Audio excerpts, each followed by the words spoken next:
असतो मा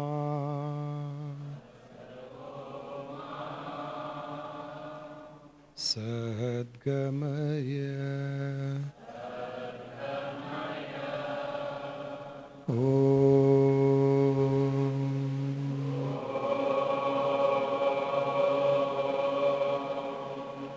तमसो मा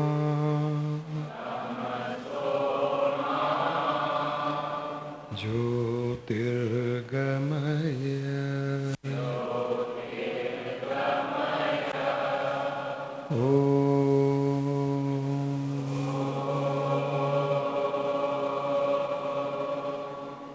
मृत्योर्मा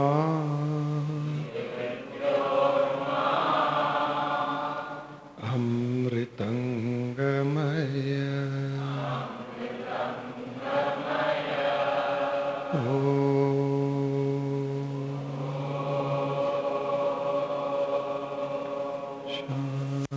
शांति शांति शांति।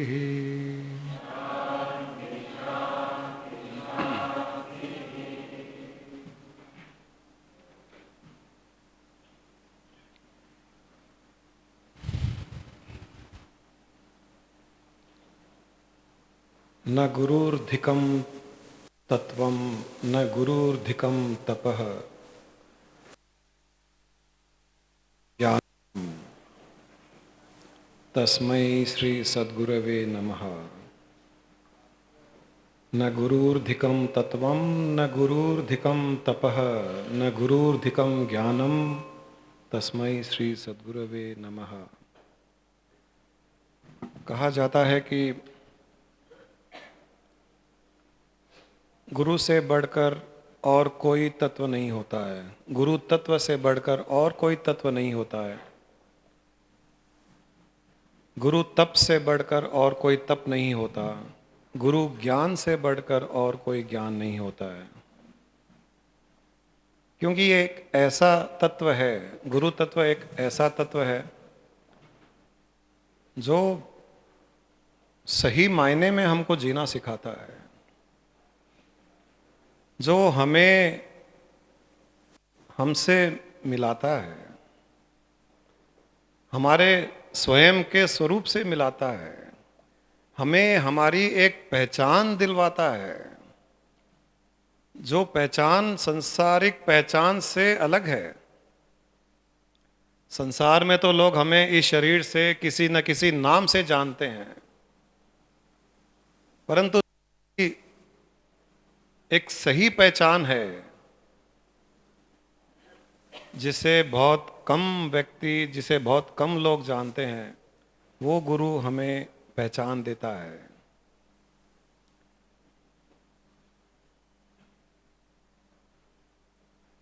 गुरु से बड़ा तप नहीं, वो इसलिए कहा जाता है कि उसने सारी सृष्टि के आकर्षणों को, अट्रैक्शंस को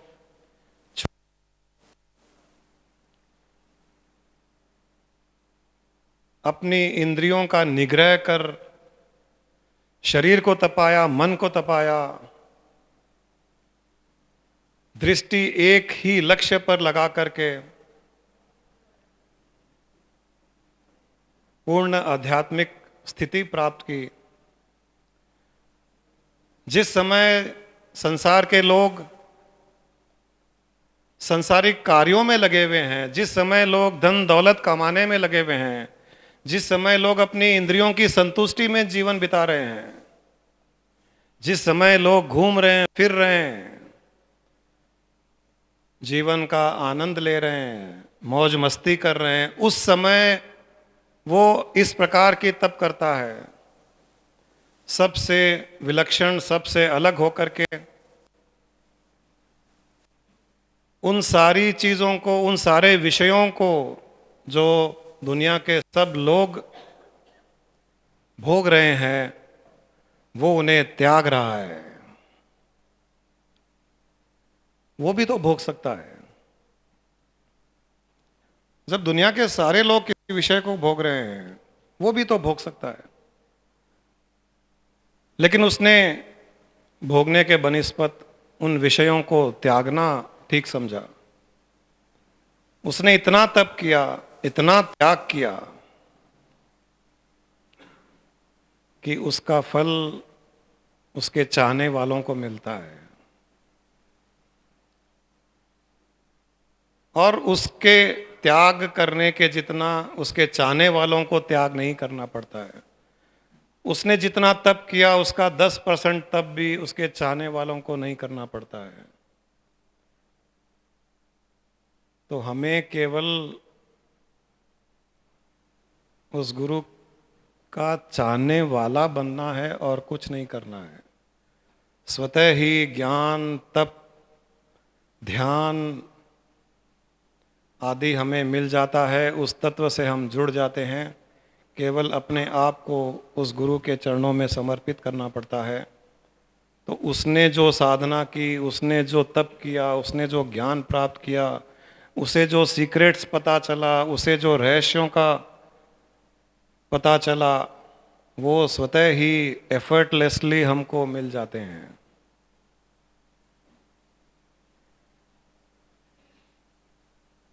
सृष्टि के सारे जीवों के लिए वो तप करता है, वो ध्यान करता है, वो ज्ञान प्राप्त करता है, वो त्याग करता है। इसलिए गुरु का स्थान सबसे ऊंचा माना जाता है। उस तत्व से बढ़कर और कोई तत्व सृष्टि में नहीं होता है। ऐसे गुरु को नमस्कार किया जाता है, उसके चरणों में अपने आप को समर्पित किया जाता है। यही गुरु पूर्णिमा का भी संदेश था। आज का सेशन हमारा गुरु पूर्णिमा का ही एक्सटेंशन। कई लोग गुरु पूर्णिमा के फंक्शन में नहीं आ पाए, कुछ लोग श्रीशैलम नहीं आए। हम लोग गुरु पूर्णिमा के उपलक्ष्य में श्रीशैलम गए थे। वहाँ पर कई लोगों को कई दिव्य अनुभव हुए, कई लोगों को कई तरह की रिविलेशंस हुई जो कभी वो कल्पना भी नहीं कर सकते थे कि इस प्रकार की कोई हमारी आंतरिक स्थिति बन सकती है क्या, इस प्रकार का अनुभव कभी हो सकता है क्या। कई लोगों को ऐसे ऐसे अनुभव हुए। ये सब अनुभव, रिविलेशंस, रहस्य उनके स्वयं के समर्पित भाव के कारण उन्हें प्राप्त हुए हैं। ऐसा कुछ नहीं है कि किसी गुरु ने उन्हें कुछ दिया है, कोई स्पेशल आशीर्वाद दिया है, ऐसा कुछ नहीं है। गुरु तो बहती गंगा के जैसे है, जो जितना समर्पित हो जाए उतना ही उस गंगा का आनंद ले। तो जिन्होंने भी अपने आप को समर्पित किया उन्हें उतना एक्सपीरियंस हुआ। मैं चाहूँगा कुछ लोग जो अपने एक्सपीरियंस शेयर करना चाहते हैं वो कर सकते हैं श्रीशैलम ट्रिप के गुरु पूर्णिमा के अवसर के। ब्रीफ में मैं गुरु पूर्णिमा के दिन जो हमने 6 गुरु मंत्र के बारे में बताया था, सफल जीवन जीने के लिए 6 गुरु मंत्रास फॉर सक्सेस, ब्रीफ में बता देना चाहता हूँ। कुछ लोगों की रिक्वेस्ट थी कि उसे एक बार रिपीट किया जाए, क्योंकि उस दिन काफ़ी तेज बरसात थी, ट्रैफिक जाम था, कई लोग पहुँच नहीं पाए, कई लोग देरी से पहुँचे थे। तो मैं ब्रीफ में 6 गुरु मंत्र के बारे में बता दूं फिर से। इन 6 मंत्रों को भी हमने आसानी से याद रखने के लिए ABCDEF, ये हमारा स्टैंप हो गया आजकल। जहाँ कहीं भी 6 मंत्र आते हैं वहाँ ABCDEF आ जाता है। पहला मंत्र A फॉर अलर्ट, सतर्क, सावधान। जीवन के हर समय, हर काल में, हर क्षण में, हर पल में हमको सावधान रहना पड़ता है, सतर्क रहना पड़ता है। अपने व्यवहार में, अपनी सोच में, अपने एटीट्यूड में। जहाँ आपकी सतर्कता कम हुई वहाँ गिरावट हुई।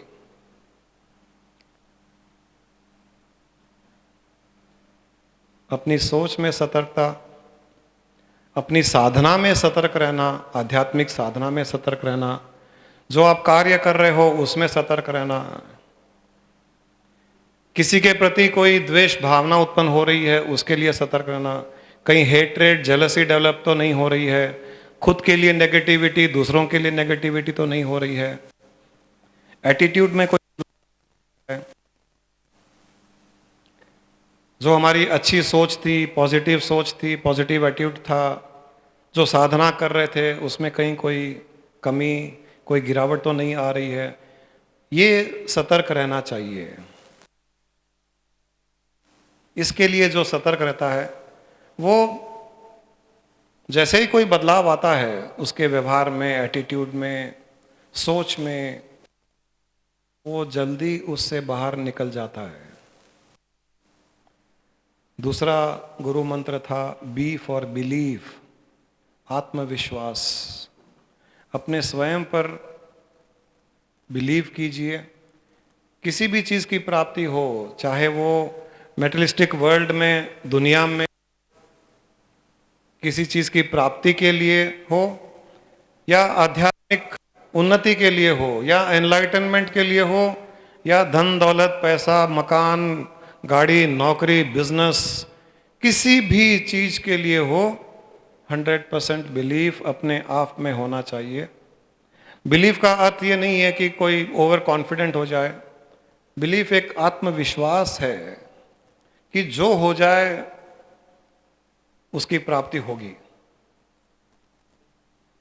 एडवर्स रिजल्ट आने पर भी वो हिलता नहीं है, शेक नहीं होता है, डिसअपॉइंट नहीं होता है, डिप्रेस नहीं होता है, उसे कहते हैं बिलीफ। बिलीफ का अर्थ ये नहीं है कि आप जो करो वो रिजल्ट अच्छा आएगा। आत्मविश्वास का अर्थ ये नहीं है। आत्मविश्वास का अर्थ है कि एक न एक दिन इसका फल मुझे मिलेगा।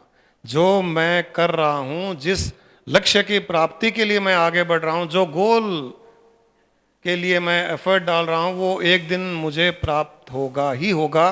उसे कहते हैं आत्मविश्वास। अनफेवरेबल सिचुएशन में भी आत्मविश्वास वैसा का वैसा ही बना रहे, उसे कहते हैं आत्मविश्वास, belief. C for clarity, contemplate, correction, commencement. हम जो करते हैं उसकी क्लैरिटी ऑफ पर्पस होनी चाहिए। हम क्यों कर रहे हैं, ये हम जो कुछ कर रहे हैं वो किस पर्पस के लिए कर रहे हैं। जो कर रहे हैं वो हमारा लक्ष्य नहीं है, जो कर रहे हैं वो गोल नहीं है। किस पर्पस के लिए वो कर रहे हैं वो हमारा गोल है। पैसा कमाना गोल नहीं है, सुख शांति के लिए पैसा कमाना पर्पस है। आध्यात्मिक मार्ग में चल रहे हैं, शक्तियां सिद्धियां प्राप्त करना हमारा गोल नहीं है। एनलाइटनमेंट हमारा गोल है, आत्म साक्षात्कार हमारा गोल है, अंतर आनंद हमारा गोल है, मुक्ति का भाव हमारा पर्पस है। क्लैरिटी ऑफ पर्पस होनी चाहिए। रेगुलर बेसिस पे कॉन्टेम्पलेशन होना चाहिए कि हम अलर्ट है या नहीं है, हम पर्पस को पकड़े हुए हैं या नहीं है, कहीं हमने पर्पस को तो छोड़ नहीं दिया और जो कर रहे हैं उसी को हमने गोल मान लिया। इस प्रकार कॉन्टेम्पलेशन होना चाहिए रेगुलर बेसिस पे। और जहां लगे कि हमने गलती की, गिरावट हुई, डाइवर्ट हो गए, अपने लक्ष्य से, पर्पस से डाइवर्ट हो गए, वहां पर करेक्शन करना, इमीडिएटली करेक्शन कर लेना चाहिए। और फिर commencement of action, carry on with your correction. जो करेक्शन किया उसको फिर इंप्लीमेंट करना लाइफ में। इस प्रकार से ये तीसरा मंत्र। चौथा, D for design your destiny. हम हमारी डेस्टिनी के डिजाइनर हैं। हम जो चाहते हैं वो डिजाइन कर सकते हैं। Drive your destiny. आप जैसे चाहते हो वैसे अपनी डेस्टिनी, भाग्य को ड्राइव कर सकते हो। आपके अलावा और कोई आपका भाग्य बनाने वाला नहीं है। इस बात को समझ जाइए। अच्छा या बुरा आपने ही अपनी डेस्टिनी क्रिएट की है, जाने या अनजाने में की होगी, लेकिन की आपने ही है। इसलिए अगर जीवन में कुछ बुरा होता है तो किसी और को ब्लेम मत कीजिए, अपने आप को ब्लेम कीजिए कि मेरे ही कुछ कर्मों के कारण मेरे जीवन में इस प्रकार की परिस्थिति आ रही है। जब अपने आप पर जिम्मेदारी लगोगे तो करेक्शन भी आप ही करोगे। बुरी परिस्थिति के लिए दूसरों को जिम्मेदार ठहराओगे, फिर करेक्शन भी आप उन्हीं से चाहोगे, और वो करेक्शन के लिए तैयार नहीं है। कोई भी आपके जीवन की अच्छी बुरी परिस्थिति के लिए दूसरा क्यों करेक्शन करेगा? आपको करना है। तो जो हो रहा है उसको एक्सेप्ट करते हुए आगे डेस्टिनी को डिजाइन करने के प्रयास में, एफर्ट में लग जाइए। वो चाहे, मैं बार बार कर रहा हूं, ये सारे 6 के 6 मंत्र मेटेरियलिस्टिक वर्ल्ड के लिए एप्लीकेबल है, स्पिरिचुअल वर्ल्ड के लिए एप्लीकेबल है। चाहे आप एनलाइटनमेंट के लिए ये 6 मंत्र का उपयोग कीजिए, या और किसी लौकिक कार्य के लिए इनका उपयोग कीजिए, दोनों बराबर साथ में चलते हैं। एनलाइटनमेंट प्राप्त करना हो वो भी आपकी डेस्टिनी है, आप डिजाइन करो अपनी डेस्टिनी। कोई भी चीज को रुकावट मत आने दीजिए अगर वो चाहते हो तो। संसार में कुछ चाहते हो और किसी चीज को रुकावट मत आने दीजिए। भावना से, वचन से, मन से, काया से, कल्पना से, feelings, emotions, speech, physical actions, हर चीज, हर एक के द्वारा उसके पीछे लग जाइए। 5वां मंत्र है E for enjoy your effort. Her effort को, हर प्रयास को एंजॉय करते हुए कीजिए, स्ट्रेस लेकर के नहीं, टेंशन लेकर के नहीं। दुनिया में भी जब आप कोई कार्य करते हो, आप स्ट्रेस लेकर के करोगे, उसका रिजल्ट स्ट्रेसफुल ही होगा। खुशी से करोगे कोई भी कार्य, उसका रिजल्ट खुशी होगी। जैसे आप कोई चीज बनाते हो, लेडीज घर में खाना पकाती है, तो जिस चीज में नमक डालेंगे उसमें नमक का स्वाद आएगा, जिस चीज में चीनी डालेंगे तो चीनी का स्वाद आएगा। उसी प्रकार हम जिस कार्य में जो फ्लेवर डालेंगे, टेंशन का फ्लेवर डालिए, रिजल्ट में टेंशन की परिस्थिति आएगी। खुशी का फ्लेवर डालिए, रिजल्ट में खुशी की ही परिस्थिति आएगी। ये सिंपल लॉ है। हर कार्य को एंजॉय करते हुए कीजिए, खुशी से कीजिए। और वो कोट मैं बार बार कहता हूं, everybody's actions are to get joy, my actions are out of joy. जिस दिन आपके एक्शंस आउट ऑफ जॉय होंगे, देखिएगा जीवन में जॉय ही जॉय आपके सामने आएगा, खुशियां ही खुशियां आपके सामने आएगी। दुख भी आएगा तो आपको विचलित नहीं कर पाएगा, डिस्टर्ब नहीं कर पाएगा। और आध्यात्मिक मार्ग में भी ये सही पड़ता है। आप साधना कीजिए, खुशी से कीजिए, ध्यान कीजिए, खुशी से कीजिए, प्रसन्नता से कीजिए, जो करें खुशी से कीजिए। कई लोग ध्यान करने में भी टेंशन लेते हैं, फिर कहते हैं कि ध्यान नहीं लगता है। टेंशन लेकर के ध्यान करोगे तो ध्यान कैसे लगेगा? खुश रह करके आनंद में कीजिए, मस्ती में रहते हुए ध्यान कीजिए, फिर ध्यान करने की आवश्यकता भी नहीं पड़ेगी, क्योंकि आप ध्यान मस्ती के लिए ही कर रहे हो। और मस्ती को लेकर के ध्यान करोगे तो ध्यान ही है होता। और छठा मंत्र है एफ फॉर फैमिली फर्स्ट। जब तक फैमिली हार्मनी नहीं होगी लाइफ में, आप चाहे कुछ भी प्राप्त कर लो, रिलीजियसली, स्पिरिचुअली, मेटेरियलिस्टिकली, धन दौलत, नाम, कुछ भी प्राप्त कर लो, सब फ्यूटाइल एक्सरसाइज होगा अगर फैमिली में हार्मनी नहीं है। क्योंकि इवेंचुअली आपको वहीं पर सुख, शांति, संतोष, आनंद सब वहीं पर मिलेगा। ऐसे ऐसे लोगों को देखा हूं मैं जो 70 साल के, 80 साल के हो गए, 50 साल तक लगे रहे दुनिया में, जीरो से शुरू किए, बहुत बड़े लोग हो गए, बहुत पैसा कमाया, बहुत नाम कमाया, इज्जत कमाई, अपने बच्चों को काम सौंप दिया और अब आकर के डिप्रेशन में है, आते हैं रोते हैं, शांति नहीं है, सुख नहीं है। कोई उपाय है क्या? 80 साल के हो गए, सारा जीवन बीत गया। जब वो सब कर रहे थे उस समय फैमिली का ध्यान ही नहीं था, फैमिली फर्स्ट नहीं था।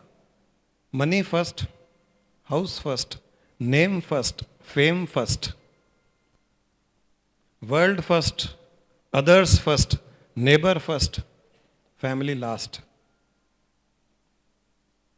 आज फैमिली लात मारती है उनको, कोई नहीं पूछता है, क्योंकि उन्होंने फैमिली को नहीं पूछा। हजारों करोड़ रुपए भी कमा करके अपने बच्चों को दिया, बच्चे कहते हैं क्या बड़ा काम किया आपने। कोई ग्रेटिट्यूड नहीं है। आपने अपनी आकांक्षाएं पूरी करने के लिए किया ये सब, आपने अपनी इच्छाएं, वासनाएं, पैशंस को फुलफिल करने के लिए सब किया पापा, हमारे लिए नहीं किया। अगर हमारे लिए करते तो हमको टाइम देते,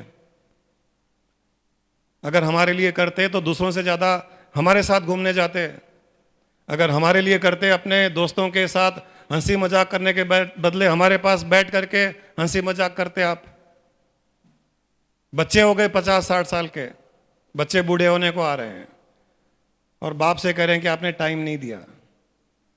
1000 करोड़ रुपए कमा के उनको दे भी दिया तो कहते हैं कि कौन सा बड़ा काम कर दिया। आपका टाइम दिया क्या आपने? आप बाप बन करके जिए क्या हमारे साथ? हमारी कैसे बचपन बीत गया, जवानी कैसे बीत गई, हमको खुद को ही पता नहीं चला। उल्टा ब्लेम कर रहे हैं। इसलिए समय रहते हुए फैमिली फर्स्ट का कॉन्सेप्ट ध्यान में रखिए। फैमिली से बढ़कर और कुछ नहीं होता। वो इसलिए कि फैमिली बनने का एक बहुत बड़ा कारण होता है। अलग अलग लोग अलग अलग समय एक परिवार में क्यों आते हैं? कुछ ना कुछ कारण होता है उसका। करोड़ों जीवों में वो 5 जीव, वो 6 जीव एक छत के नीचे क्यों रहते हैं?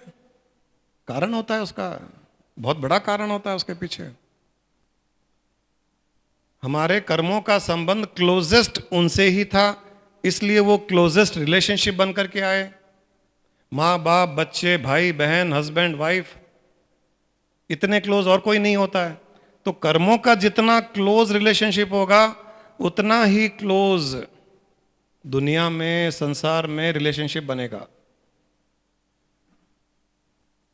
अपना अपना अकाउंट सेटलमेंट के लिए भी आए हैं। दूसरा, एक दूसरी जीवात्मा को सपोर्ट कर करके आध्यात्मिक उन्नति करवाने के लिए वो फैमिली बनती है। उस फैमिली की क्रिएशन के पीछे बहुत बड़ा एक कॉज, एक कारण होता है। हम उस कारण को, उस कॉज को भूल जाते हैं, संसार के अट्रैक्शंस में लग जाते हैं। न तो हम दूसरे फैमिली मेंबर को सपोर्ट करते हैं कुछ आगे बढ़ने के लिए, न स्वयं आगे बढ़ते हैं। और कोई आगे बढ़ता है तो भी उसकी टांग खींचते हैं, रोकते हैं उसे, ताने मारते हैं उसे। हम टोटली उल्टा काम करते हैं। इसीलिए अक्सर लोग उस सुख का, शांति का, आनंद का अनुभव नहीं कर पाते हैं। जिस किसी ने फैमिली को इग्नोर किया उसका एंड अच्छा नहीं हुआ। वो दुखी आत्मा दुखी भाव में ही शरीर छोड़ कर के गई है। कितना भी बड़ा आदमी हो, कितना भी पैसे वाला हो, कितनी भी साधना किया हुआ साधु हो, उसने भी अगर अपनी फैमिली को इग्नोर किया है तो वो दुख का पहाड़ लेकर के ही शरीर छोड़ा है उसने। शांति से वो शरीर भी नहीं छोड़ सकता है वो। इसलिए फैमिली को इग्नोर मत कीजिए, फैमिली फर्स्ट। ये 6 गुरु मंत्र गुरु पूर्णिमा के दिन दिए गए। जो लोग अटेंड नहीं कर पाए उनके लिए एक रिवीजन है। जो अटेंड नहीं कर पाए उनके लिए एक गुरु पूर्णिमा का गिफ्ट है। जो अटेंड कर पाए उनके लिए रिवीजन है।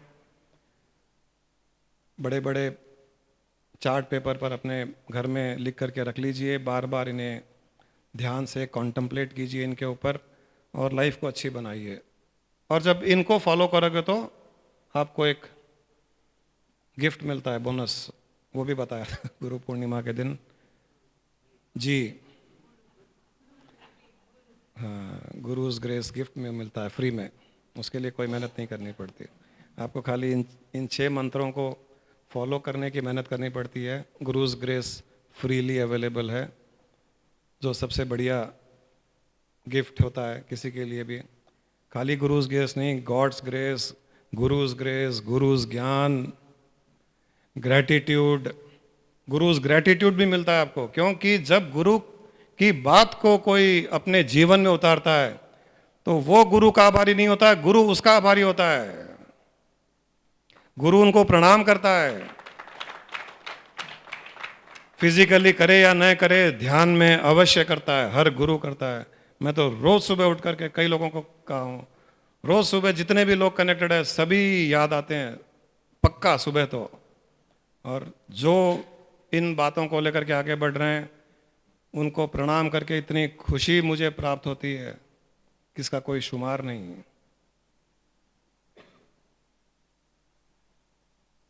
तो इस प्रकार से अपने लाइफ को आगे बढ़ाइए, आप सबका कल्याण हो। इन विषयों पर कोई चर्चा करनी हो जरूर करते हैं। हाँ जरूर ना, एक गुरु माँ एक पॉइंट।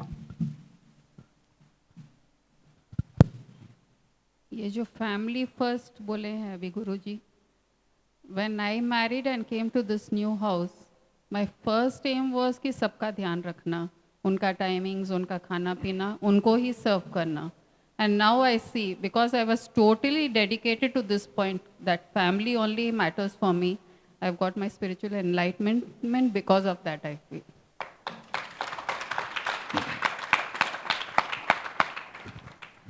एकदम सही है। मुझे कोई शर्म नहीं है कहने में कि शादी के बाद पहली नाइट को भी, पहली नाइट के बाद जब सुबह हुई 5 बजे उठ करके चली गई रूम के बाहर। मैंने कहा क्या कर रही हो, सो, अपनी सुहागरात है, पहली नाइट है। बोले नहीं मुझे जाना है, नीचे मम्मी पापा कुछ कर रहे होंगे, उनको कुछ देना होगा, तुमको पता ही नहीं है सिस्टम क्या है क्या नहीं है, कब उठते हैं वो, और आज कोई डिस्टर्ब नहीं करेगा, तुम आराम से रहो। चली गई हो, मुझे नाराज करके चली गई। खैर वो अज्ञानता का नाराज था। आज तो मैं भी गुरु माँ के कई बार चरण छू लेता हूँ, क्योंकि खैर कुछ हमने भी नाराज किया कुछ बातों में उनको, लेकिन सपोर्ट मिला तो हम भी आध्यात्मिक मार्ग में आगे बढ़ पाए। उन्होंने परिवार को पूरा टाइम दिया, उसका फल भी उन्हें मिला, उनका आशीर्वाद मिला। कई लोग इसको बहुत लाइटली लेते हैं इन चीज़ों को, लेकिन बहुत गूढ़ रहस्य वाली बातें हैं। इंटेलेक्ट यूज़ नहीं कर करके जैसे भी हो माँ बाप, जैसे भी भाई बहन हो, जैसे भी बच्चे हों, जैसी भी पत्नी हो, जैसा भी पति हो, एक हार्मनी क्रिएट करते हुए, सपोर्ट करते हुए आगे बढ़ने का प्रयास कीजिए।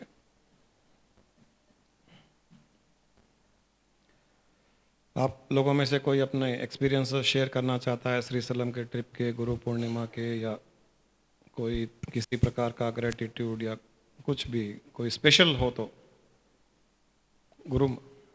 ओके,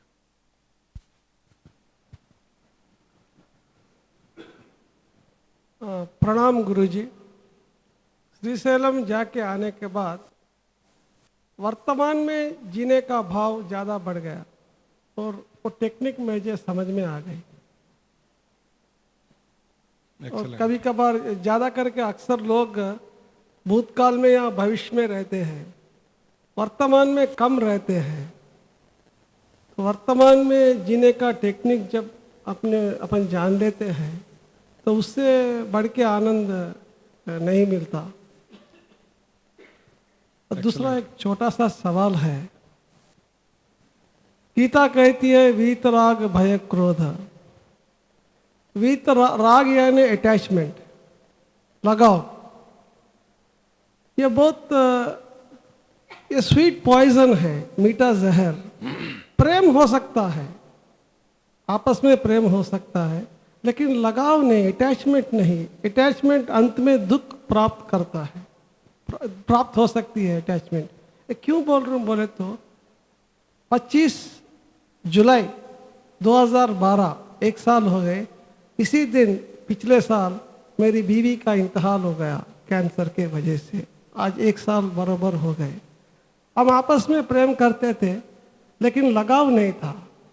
तो मेरे को भी थोड़ा सा गम हुआ और बहुत जल्दी मैंने वो गम से बाहर निकल गया, क्योंकि मैं समझ गया कि डॉक्टर भी हाथ ऊपर कर दिया, अच्छे से अच्छे डॉक्टर। तो मैं समझ लिया कर्मण्यवाधिकारस्ते और जातः सही द्रोणमुच्यु, इससे बढ़ के क्या हो सकती। तो बहुत जल्दी मैं ऊपर आ गया कि मैं समझता हूँ कि वो राग एक मीठा जहर है। राग प्रेम में जब अगर बदल जाता तो इससे ऊपर अब उठ सकते हैं। ये मेरा तजुर्बा है। स्वामी जी प्रणाम। एकदम सही है, बहुत बहुत अच्छी बात की।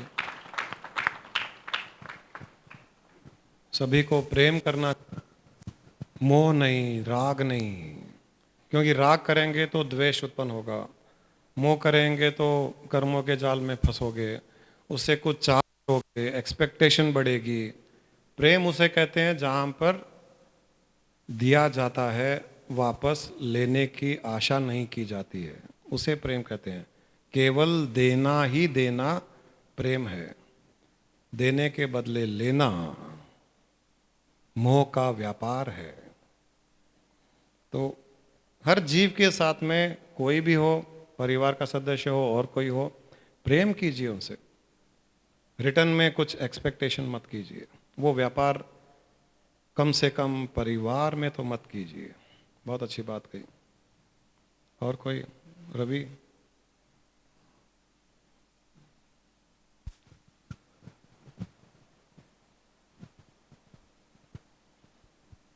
इस ट्रिप में मुझे एक बहुत अद्भुत गिफ्ट मिला। मैं कभी भी मेडिटेशन नहीं करता था, लेकिन बिना मेडिटेशन के ही मैं अभी 4 दिन से कंटिन्यूसली मेडिटेटिव स्टेट में हूँ। एक पल भी मेरा मेडिटेशन ख़त्म नहीं हुआ। कुछ डिस्टर्बेंसेस भी आते हैं, रोज़ का काम चलता है, लेकिन 4 दिन से 24 घंटे टीवी भी देखा, गाड़ी भी चलाया, सभी कुछ किया, लेकिन वो स्टेट वैसे ही है। क्या लग रहा है आपको? क्या हुआ क्या? ये मुझसे तो डिटेल में शेयर किए। मैं अपने आप को 2 आइडेंटिटीज में देख रहा हूँ। एक आइडेंटिटी आनंद ले रही है मेडिटेशन का, और दूसरी दुनिया को डील कर रही है। ओके। और वो आइडेंटिटी दूसरी आइडेंटिटी को आनंद लेते हुए भी देख रही है। अच्छा, दुनिया से डील करने वाली। हाँ। और मुझे मुझे गुस्सा आ रहा होगा, ये तो मस्ती में है, मुझे दुनिया में फंसा करके ये अलग हो गए मुझसे। पर जब कभी कोई चीज़ से अट्रैक्ट हो रहा हूँ, चाहे गुस्से से हो या कोई संसारिक कोई भी चीज़ से अट्रैक्ट हो रहा हूँ, तो वो आइडेंटिटी इसको रोक दे रही है इमिडिएटली। नहीं नहीं, ये माया है, इससे बच के रहो।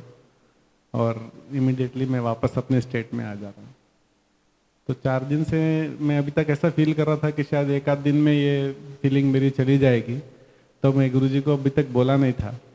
आज 4 दिन होने के बाद मुझे कॉन्फिडेंस हो गया कि नहीं, अब ये मेरे साथ ही रहेंगी ये फीलिंग। तो आज ही मैं गुरुजी से शेयर किया ये चीज़। तो मैं फुल गुरुजी का आभारी हूँ। पता नहीं उन्होंने मेरे पे क्या जादू किया। ज्योति का आभारी है? आपका आभारी। गुरुजी का, मैंने कहा ज्योति का। भरत?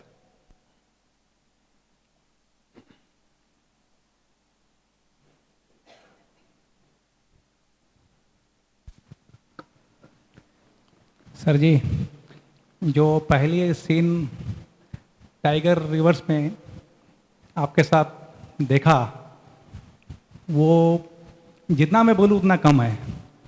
सबसे ज़्यादा मैंने याद किया उस टाइम विशाल को। विशाल हरदम क्वेश्चन करता है आपको कि गुरुजी खाली आप बोलते हैं सोचो सोचो सोचो, कभी आपने मुझे दर्शन नहीं कराया। वो दिन वो था जिस दिन आपने दर्शन कराया और विशाल नहीं था वहाँ पे। वो सीन इतना अच्छा था कि लग रहा था परमात्मा का ग्रेस ऊपर से बरस रहा है हमारे ऊपर, और परमात्मा खुद हमारे साथ है। हमने बहुत ज़्यादा एंजॉय किया उस दृश्य को।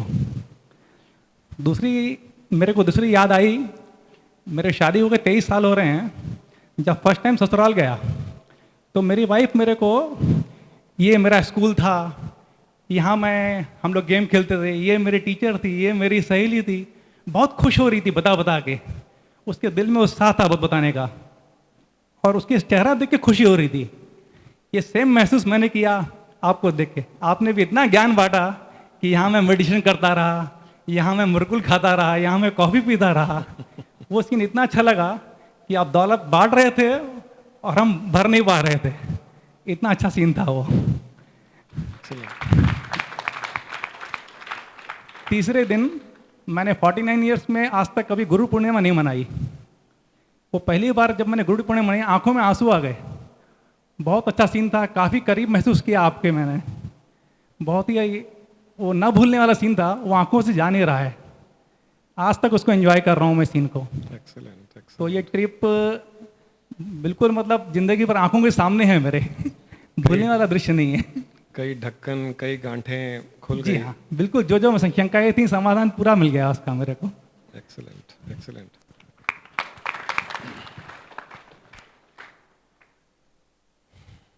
कई लोग इसलिए नहीं जा पाए, और कोई है, श्रीशैलम की बरसात बहुत है। कई लोग इसलिए नहीं गए कि क्या करना है वहाँ जा कर के, पिछले साल गए थे ना, कोई स्पेशल थोड़ी है। और बोट राइड भी नहीं है इस बार, तो फिर क्या करेंगे जा कर के। और कई लोगों के ऐसे ट्रिवियल रीजंस थे जिसके कारण वो नहीं जा पाए। अपना अपना भाग्य, अपनी अपनी किस्मत। मैंने देखा है कि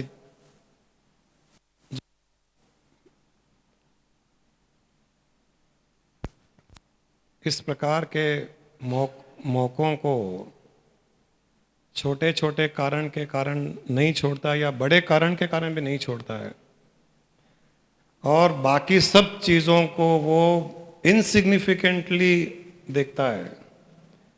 और ऐसे मौके को लाइफ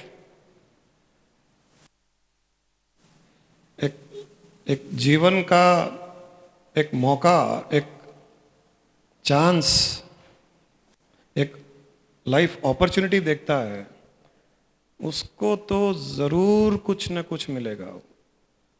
हम कम से कम 500 बार श्रीशैलम गए होंगे आज तक। और मुझे किसी ने पूछा भी था कि आपका बेस्ट टाइम क्या था, बेस्ट पीरियड क्या था, स्वामी जी के साथ में कोई बेस्ट मोमेंट, आपके बेस्ट ट्रिप में कुछ हुआ क्या। मैं सोचने भी लगा और मुझे ऐसा एक भी ट्रिप और एक भी मौका ऐसा ध्यान में नहीं आया जो बेस्ट से कम था। इसलिए मैं कुछ बोल भी नहीं पाया। नहीं तो लोग बोलते हैं हाँ वो 19 जुलाई वो 1996 शाम के 6 बजे हम ऐसे कर रहे थे, वहाँ ऐसा हुआ था, तो उनका वो बेस्ट था। वो बाकी ऑब्वियसली बेस्ट नहीं होंगे। हम दोनों को भी, मुझे पता नहीं है, गुरु माँ को अगर कोई याद है तो, स्वामी जी चाहे हमारे घर में रहे होंगे, हम आश्रम में रहे होंगे, या उनके साथ में कहीं ढाबा में खाना खाने गए होंगे उनको लेकर के, या उनके साथ में कहीं घूमने गए होंगे। हमने तो कभी भी कोई मौका मिस नहीं किया जो हमें मिला। मौका मिला सो तो मिस करने का सवाल ही नहीं था हमारी लाइफ में। मौके हमने ग्रैब किए बहुत। जो मौके, जो अपॉर्चुनिटी हमारे लिए नहीं बने थे, जहां हम अलाउड भी नहीं थे, वहां भी हमने वैसे मौके ग्रैब किए। इसीलिए वो स्वामी जी हमको कभी भी डाकू कहते थे। डाकू आ गया वो, ये डाकू है, जैन इज ए डेकॉइट। फिर लास्ट में बोलते थे Jain is a big pain. ये जो एटीट्यूड कोई रखता है, खैर मैं कोई ईगो नहीं कर रहा हूं, ऑब्वियसली जो भी प्राप्ति हुई गुरु के ग्रेस के कारण ही हुई, उसके बिना संभव नहीं है। लेकिन आपको कम से कम इतना तो करना ही पड़ता है कि समर्पित हो तो फिर पूर्ण समर्पित हो, दर्शाओ भी, दिखाओ भी, पकड़ भी लो, जब तक कोई लात नहीं मारे, डंडे से नहीं मारे हटाने के लिए, और लात भी मार के भगा दे तो भी पीछे के दरवाजे से वापस आ जाओ।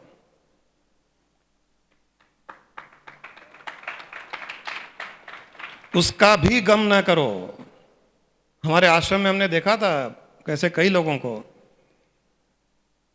जो स्वामी जी के पास आते थे, 10 साल तक आते, 15 साल तक आए, फिर किसी न किसी बात को लेकर के उनको या तो कोई इम्पोर्टेंस नहीं मिला, या स्वामी जी ने कुछ कह दिया उन्हें कुछ करने या नहीं करने के लिए, या करते हुए को रोक दिया या डांट दिया किसी न किसी बात पर, और वो लोग आना बंद कर दिए।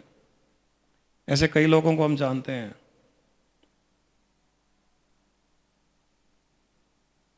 स्वामी जी थोड़े दुखी होते थे कि इन लोगों की श्रद्धा देखो कंडीशनल श्रद्धा है, जब तक सब कुछ अवेलेबल है, जब तक टाइम दिया जा रहा है, जब तक इनको इज्जत दी जा रही है, जब तक इनकी हाँ में हाँ मैं भरता जाऊं तब तक ही आते जाएंगे। एक बार इनकी ना कर दो या आना बंद कर देते हैं। स्वामी जी तो लूजर नहीं थे, आने वाला रुक गया तो लूजर वो है। तो एक दिन हम लोग बैठे थे स्वामी जी के साथ, तो उन्होंने मुझे पूछा कि जैन, मैं तुमको अगर कभी कह दूं कि गेट आउट ऑफ माई आश्रम, क्या करोगे तुम? मैंने कहा स्वामी जी आप अगर कहोगे गेट आउट द आश्रम, मैं उसी समय आपके सामने से बाहर निकल जाऊंगा, क्योंकि आपका आज्ञा का पालन करना मेरे लिए उससे बढ़कर और कुछ नहीं होगा। मैं बाहर चला जाऊंगा, घूम करके पीछे के दरवाजे से वापस आ जाऊंगा। बोलिए very good, very good, you should be like this. आज्ञा का भी पालन किया, घूम करके वापस आकर के बैठ गया, छोड़ूंगा नहीं आपको। इतने खुश हुए, वो आज भी मुझे सीन याद है। जैसे आपको याद है कि मैंने ये कहा, तो अभी बातों में वो सीन याद आ गया, वरना मोस्टली ब्लैंक ही है हर कुछ। इतने खुश हुए, ताली बजा कर कैसे ऐसे उछल करके, very good.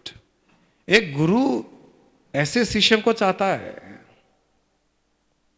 Unconditional faith, unconditional श्रद्धा, बिलीफ, विश्वास, और एक जुनून कि जो हो जाए, आपका साथ नहीं छोड़ने वाले, जीवन के मौके नहीं छोड़ने वाले। ये छोटे मोटे तो आते रहेंगे।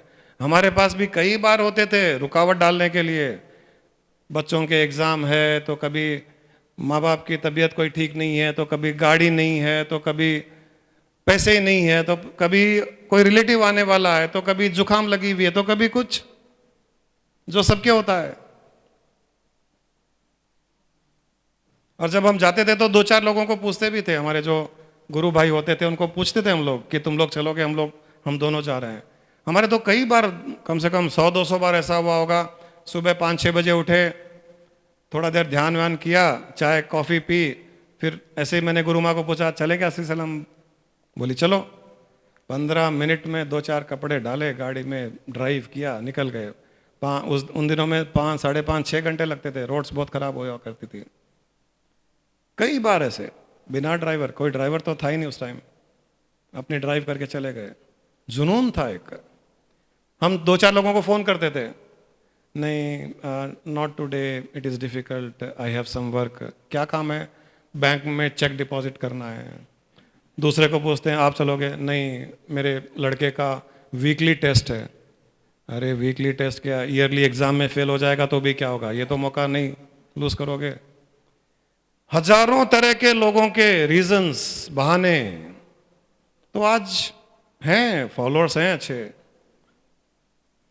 आश्रम जाते भी हैं, स्वामी जी के भक्त भी हैं, लेकिन जितना मिलना चाहिए नहीं मिला। और वो लोग आज रिग्रेट भी करते हैं कि स्वामी जी के रहते हुए हमने वो चीज़ नहीं ली, नहीं ले सके, हमने बहुत ज़्यादा टेकन फॉर ग्रांटेड ले लिया। इसीलिए मैं भी कहता हूँ कि टेकन फॉर ग्रांटेड मत लो, जितना मिलता है उसे लो। एक बार नहीं, एक ही चीज़ को 100 बार मिले तो भी ले लो। गुरु के पास बैठे हो तो उबासी नहीं आनी चाहिए, उसको कहते हैं। यहाँ कई लोग होते हैं, नींद आ रही है, आंख बंद कर लेते हैं, सिर पकड़ लेते हैं, क्योंकि वो 2-4 बार सुनी हुई होगी बात, इंटरेस्ट नहीं आ रहा है। आपको क्या पता 2-4 बार एक ही बात कहने पर भी आपकी समझ उस बात की अलग होगी हर बार। गीता का एक श्लोक आप रोज 1 साल तक पढ़िए, हर दिन आपको उस श्लोक का अलग अर्थ मिलेगा। आपको हर दिन अलग अर्थ मिलेगा आपको। कोई कहता है मैंने गीता पढ़ ली, अब क्या पढ़ना है बार बार, उसकी नॉलेज की प्रोग्रेस बंद हो गई। जो उसे बार बार पढ़ता है, बार बार पढ़ता है, उसको रिविलेशंस होते हैं, अरे इस श्लोक के बारे में ये तो ध्यान में ही नहीं आया, ये एस्पेक्ट भी इस श्लोक में है। इन्होंने, भगवान कृष्ण ने अर्जुन को इस दृष्टिकोण से ये कहा होगा उस समय, और वो दृष्टिकोण आज हमारी लाइफ में इस प्रकार से एप्लीकेबल है। ऐसे रिविलेशंस, फिर तीसरे दिन तीसरा रिविलेशन। जो आदमी सतर्क रहता है, एकदम इंटरेस्ट दिखाता है गुरु की बात में, गुरु के पास बैठा हुआ है, कभी उसको बोरियत नहीं होती, कभी उसको उबासी नहीं आती, ऐसा नहीं लगता कि बहुत सुन लिया अब चले यहां से, बार बार इच्छा करे, उसको तो इसी जन्म में बहुत जल्दी प्राप्त हो जाएगा। आज रवि ने ही मुझे कहा था, अब मैं डिक्लेयर करना चाहता हूं मैं एनलाइटेंड हो गया। इतनी खुशी हुई, मैंने कहा करो डिक्लेयर, डरने का क्या बात है इसमें, डिक्लेयर करो, ये तो खुशी की बात है, इसमें अहंकार थोड़ी है, ईगो थोड़ी है। जो इसने 4 दिन से अनुभव किया, इसने कहा उस दिन आपने क्या किया पता नहीं, वो गुरु पूर्णिमा के दिन में, वो बात नहीं बताया उसने, वो मैं बता देता हूं कल। खैर मैंने कुछ नहीं किया, थोड़ा 10% क्रेडिट लेने के लिए।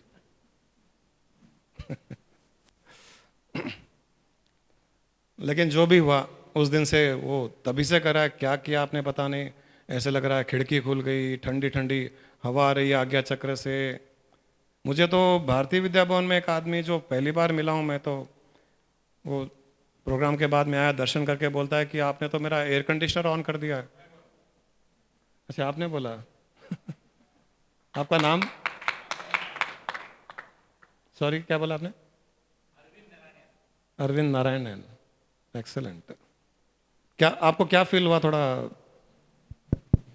ABCD जब आपने कहा बिल्कुल, और वो जैसा आदमी जनरल रहता है कि अंता और ममता, तो थोड़ा थोड़ा रिलीज होगा, रसा एकदम फ्रेश, उसका एक नया अनुभूति हुई। Okay excellent. रियल इंटरेस्ट है, कुछ प्राप्त करना हो, हाथ धो करके पीछे पड़ जाइए। उसका ये मतलब नहीं है कि गुरु को तंग करो, परेशान करो, रोज जाओ, उसकी सुविधा का ध्यान नहीं रखो, वो मत करो। नहीं तो मेरा तलाकनामा साइन किया हुआ रेडी है। सुबह सुबह घर के बाहर आके ऐसे नहीं बैठना है, हम नहीं करते थे। मैंने कई ऐसे बातें बताई मैं स्वामी जी के, कोई चीज़ें लोग हमारे साथ करने लग गए, तो मैंने मेरे पाँव पर ही कुल्हाड़ी मारी है, मुझे पता है। लेकिन मैं ये भी बता दूं कि हम और बहुत अच्छी मर्यादाओं का भी पालन करते थे। पूछते थे स्वामी जी को हम आ सकते हैं क्या? स्वामी जी को नहीं, सवाल ही नहीं है डायरेक्टली तो परमिशन लेने का। सेक्रेटरीज को एप्लीकेशन देना पड़ता था कि अपॉइंटमेंट चाहिए, मिलना है, ठीक है बताएंगे सर, बुलाएंगे आपको। उसको मस्का लगाना पड़ता था, उसकी तारीफ करनी पड़ती थी। वो भद्दा इंसान था दिखने में भी लेकिन बहुत अच्छा लगता था हमको, क्योंकि वो बोलते ना गुरु गोविंद खड़े काके लागे पाओ, तो वो हमारे लिए तो वो गुरु ही था। वो गोविंद से मिलवाने वाला वही है। तो मर्यादाओं का भी पालन करते थे। डाकू बन गए कहने का अर्थ यह था कि कभी भी कोई मौका नहीं छोड़ा हमने, इतना पक्का है। कई बार हैदराबाद में स्वामी जी रहते थे किसी के घर, हमने पूछा उनके सेक्रेटरी को कि हम आना चाहते हैं। सर आज नहीं, आज बहुत टाइट है, काफ़ी लोग आए हुए हैं, स्वामी जी थके हुए हैं, कल आप फ़ोन कीजिए। मुझे याद है हम ऐसे भी करते थे, गाड़ी लेके निकल जाते थे, नीचे खड़े रहते थे, ऊपर नहीं जाते थे, नॉक भी नहीं करते थे, वापस पूछते भी नहीं थे उसको, सेक्रेटरी को, नीचे खड़े जाते थे बाहर। ऐसे हमारे प्रेम ने बहुत बार किया शुरू में, मुझे याद है। घर के में खड़ा फिर फोन करता था, गुरुजी आ जाएं क्या? तो मैं कहता था कि अभी थोड़ा बिजी हूँ, 1 घंटे के बाद आ जाना। मैं सोचता था घर में है तो आराम से आधे घंटे के बाद में निकलेगा तो 1 घंटे के बाद पहुँच जाएगा। वो भाई साहब गाड़ी वहीं छोड़ करके, वो उनकी पत्नी कविता वॉकिंग के लिए चले जाते थे हमारे घर के सामने से, 1 घंटा वॉक करके आते थे। और जब आते थे अंदर तो मैं देखता था थोड़ा पसीने पसीने, तो मैं पूछता था पसीना कैसे आया, तुम तो गाड़ी में एयर कंडीशनर है ना? नहीं, थोड़ी ऐसे गर्मी थी, कुछ बोलता नहीं था। बाद में बताया कि हम लोग गुरुजी बाहर ही खड़े थे 1 घंटे से।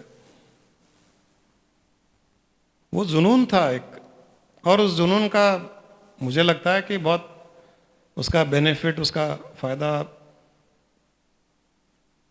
इतने प्रश्न, इतने समाधान मिलते चले गए। कभी भी इनको मैंने ऐसे अनइंटरेस्टेड नहीं देखा आज तक, प्रेम जी को, कि आए हैं चलो एक खाली टाइम पास के लिए या बेनिफिट या एक ग्रेटिट्यूड, या चलो गुरुजी को ये दिखाने के लिए कि हम हैं आपके फॉलोअर, तो कभी कभी आते हैं तो गुरुजी को अच्छा लगता होगा।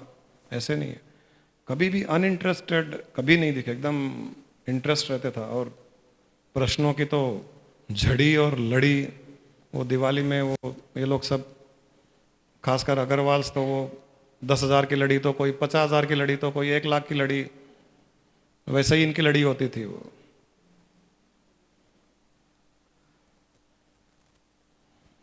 खैर संदेश इतना ही था कि अगर किसी को लगता है कि मुझे ये बड़ी चीज प्राप्त करनी है, तब छोटे छोटे बहाने के कारण मौके मत छोड़िए। कहने का मतलब वही था और कुछ नहीं था। बड़ी चीज प्राप्त करने के लिए कई बार छोटी चीजों को त्याग करना पड़ता है, स्वाहा करना पड़ता है,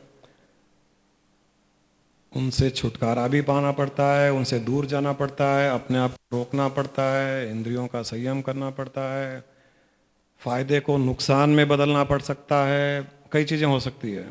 उन चीज़ों के लिए जो तैयार हो उसको तो वो बड़ी चीज़ मिल जाती है। और जो कहता है कि नहीं, मंदिर में भगवान तो 24 घंटा रहता ही है, अपने जब मंदिर के सामने से पास होंगे तब गाड़ी रोक करके घंटा बजा लेंगे, खाना खा करके रेस्ट कर करके जाएंगे आराम से मंदिर में, जल्दी क्या है, वो तो बैठा ही है। बेकार में अभी जाएंगे फिर आएंगे, फिर ऑफिस जाएंगे, डबल पेट्रोल का खर्चा होगा। भगवान को तो दिक्कत है नहीं, 24 घंटे बैठा है। ऐसा जो सोचता है उसको कभी भगवान की प्राप्ति नहीं होगी, क्योंकि वो अपनी सुविधा देख रहा है और ये सोचता है कि उसको तो कुछ काम है नहीं, अनएम्प्लॉयड है, कोई नौकरी पे जाना नहीं है, ऑफिस जाना नहीं है, पड़ा है वहाँ पर। अपन अपना ध्यान रखो, सुविधाओं का, खर्चे का, उसको तो फिर प्राप्ति भी वैसे ही होगी वो। तो ये जो एटीट्यूड जो रखता है, या ऐसा एटीट्यूड रखता है कि नहीं इससे बड़ा इंपॉर्टेंस और कुछ है ही नहीं, खाली मंदिर जाने तक भी पेट्रोल के पैसे, तो मंदिर जाकर के आ जाऊंगा, उस दिन ऑफिस नहीं जाऊंगा, जाना है तो बस में चला जाऊंगा, आरटीसी बस में। वो जो एटीट्यूड रखता है उसको तो भगवान वहां नहीं, भगवान उसके घर आकर के उसके पांव दबाएगा तो ईश्वर की प्राप्ति होगी।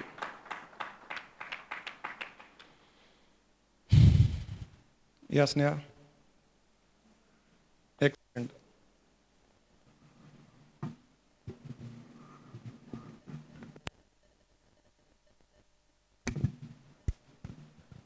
अच्छा, नजदीक रखना है क्या?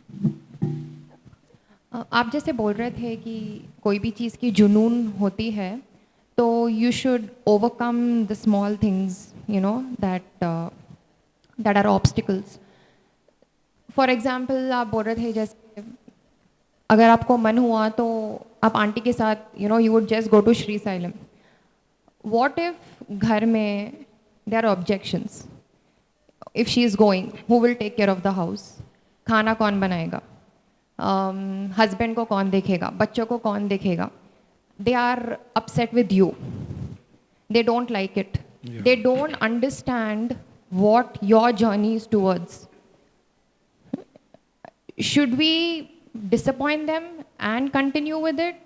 Because even if you try to make them understand, they don't understand the concept. So how do you go about it? My question is that, because it happens a lot in joint families. Yes. Excellent question.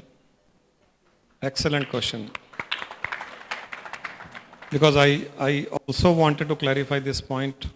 It missed my mind. Probably that has provoked this question.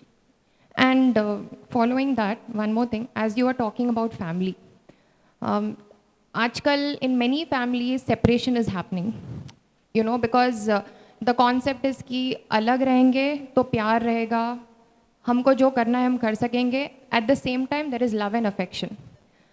What do you think of that also?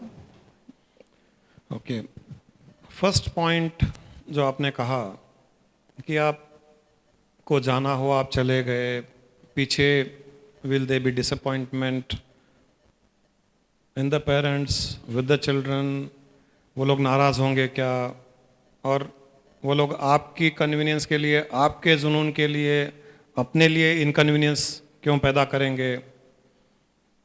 तो इसका उत्तर गुरु माँ ने अभी जो दिया, उन्होंने जो कहा कि इसका शुरू से एक जुनून था फैमिली फर्स्ट, कुछ भी हो जाओ parents first.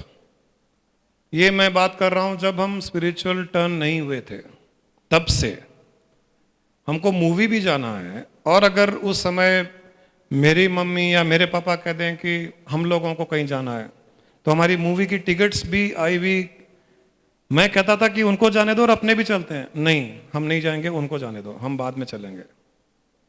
She has been sacrificing like this on number of occasions, I know. वो जो एक इसने किया अपने फैमिली के लिए, तो उनको भी ये पता है कि इन्होंने जब फैमिली वाले ही थे, कंप्लीटली वर्ल्डली थे, तब इन्होंने अपनी जिम्मेदारियां उठाई। Now they have turn spiritual, so now it was their time to support. अब उनका टाइम आया कि इनको सपोर्ट करो। नंबर 2, जाने से पहले और जाकर के आने के बाद में हमने फैमिली के लिए कुछ एक्स्ट्रा करने की कोशिश की। मैंने पहले भी 1-2 सेशंस में 1-2 लोगों को कहा था, जैसे कोई एक आदमी यहाँ आता है, उसकी वाइफ यहाँ नहीं आती है सत्संग में, तो वाइफ को खराब लगता है कि हर थर्सडे और कुछ कहूँ वो नहीं मानता है, यहाँ तो जाता है। कहीं वाइफ आती है, हस्बैंड नहीं आता है, उसके भी प्रॉब्लम है। हस्बैंड कहता है तुमको वहाँ तो जाना ही जाना है, चाहे मेरे साथ कहीं घूमने का बोलो वहाँ नहीं जाओगी, लेकिन सत्संग में जाओगी। तब मैंने उनको कहा था कि अगर आपको ऐसे करना हो तो आने से पहले 1-2 दिन इतनी उसकी सेवा करो कि उसको लगे कि हाँ इसको वहाँ जाना है, और आपको अलाउ करे, और यहाँ से जाने के बाद में इतना प्यार दो उसको, इतना अटेंशन दो कि उसको लगे कि वहाँ जाके आने के बाद में ये तो ज़्यादा कर रही है, तो अगले थर्सडे से आपको याद दिलाए कि आज थर्सडे तुम जाओ, क्योंकि रिटर्न गिफ्ट उसको बहुत अच्छा मिलने वाला है। तो ऐसे ही हम लोग भी कुछ करते थे कि जितने बार 100 बार 200 बार 500 बार श्रीशैलम ही गए होंगे, उसके पहले हम लोग ऐसे भी कई बार हुआ कि सुबह 5 बजे उठे, 6 बजे हमने डिसाइड किया। हमारे पहले गुरुजी हरिद्वार रहते थे, तो मैं कहता था हरिद्वार चलें क्या, तो बोलती थी चलो। तो हरिद्वार, ऋषिकेश, वृंदावन, हिमालय, कई जगह ऐसे गए हुए हैं, आधे घंटे के नोटिस में ही निकल जाते थे। लेकिन हर बार आने के पश्चात हमने उस कमी को एक्स्ट्रा पूरा किया, और जाने से पहले इतना करते थे कि वो हमारा जाना उनको बुरा न लगे। तो ये बैलेंसिंग एक्ट आपको करना ही पड़ता है, then you will be allowed happily. ये नहीं करते हैं हम, तभी हमारे साथ प्रॉब्लम होता है। तो ये हमने, मुझे लगता है कि हमने ज़रूर किया है। दूसरी जो बात आपने कही फैमिली सेपरेशन की, मुझे नहीं लगता कोई ऑब्जेक्शनेबल चीज़ है वो कि सेपरेट नहीं होना चाहिए। 2 भाई है तो 2 भाई का अलग अलग घर नहीं होना चाहिए, 3 भाई है तो 3 भाइयों का घर अलग नहीं होना चाहिए। ऐसा कोई रूल नहीं है, ऑब्जेक्शनेबल नहीं है। किसी कारण से साथ में हो, मजबूरी है, अलग रहने लायक नहीं हो, या पेरेंट्स की इच्छा नहीं है, या और भी कोई कारण है और रहना पड़े, तो कोशिश पहले यही है कि एडजस्टमेंट, कॉम्प्रोमाइज, हार्मनी, किसी न किसी प्रकार से हर किसी को खुश रखने की कोशिश। और मैं ये मानता हूं कि खुश रखना चाहो तो हमारे पास में कई तरीके हैं। परिवार में 6 मेंबर्स 6 डायरेक्शन में जाने वाले भी अगर होंगे, एक नॉर्थ में, एक साउथ में, एक ईस्ट में, एक वेस्ट में, फिर भी अगर आप में उतनी फ्लेक्सिबिलिटी है कि नॉर्थ वाले के साथ में आप नॉर्थ चले जाओ, साउथ वाले के साथ में साउथ चले जाओ, ईस्ट वाले के साथ में ईस्ट, कहने का मतलब है जिसकी जैसी इच्छा, जिसके जैसे एटीट्यूड, उसके जैसे ही बन करके उसको ऐसे लगे कि ये सबसे प्यार करते हैं, ये सबसे नहीं मैक्सिमम मुझसे प्यार करते हैं। ये हमने स्वामी जी को बहुत बार देखा है सर, थोड़ा बहुत हमने भी किया। सीक्रेट बता रहा हूं आपको खाली। कई लोगों के साथ में हम ऐसे रहते हैं, उनको लगता है कि सबसे ज़्यादा हमारे क्लोज हैं गुरुजी, वही दूसरे को भी लगता है, क्योंकि जब उसके साथ में उससे बात कर रहे हैं और किसी का रेफरेंस नहीं, और उसी की बात, उसी की तारीफ, उसी के इंटरेस्ट की सब्जेक्ट की, उसको लगता है सबसे ज़्यादा मेरे साथ में ही मेरे क्लोज है। दूसरे को लगता है उससे क्लोज है। सभी से क्लोज हैं, कोई डाउट नहीं है इसमें, और ये कोई मैनिपुलेटेड एटीट्यूड नहीं है। लेकिन हर एक के दिल में घुसना बहुत आसान है, provided you have the flexibility. I was trying to bring that point. हम खुश कर सकते हैं, मतलब हमारे पास में एकदम ऑपोजिट डायरेक्शन में आने वाले लोग, यही नहीं स्वामी जी के पास में भी, स्वामी जी के फॉलोअर्स में भी। स्वामी जी कई बार बोलते थे, जैन ये बोर्ड हटा दो, श्री श्री श्री स्वामी पूर्णानंदा आश्रम, इसको हटा करके नया बोर्ड लिख दो, श्री श्री स्वामी पूर्णानंद सर्कस कंपनी।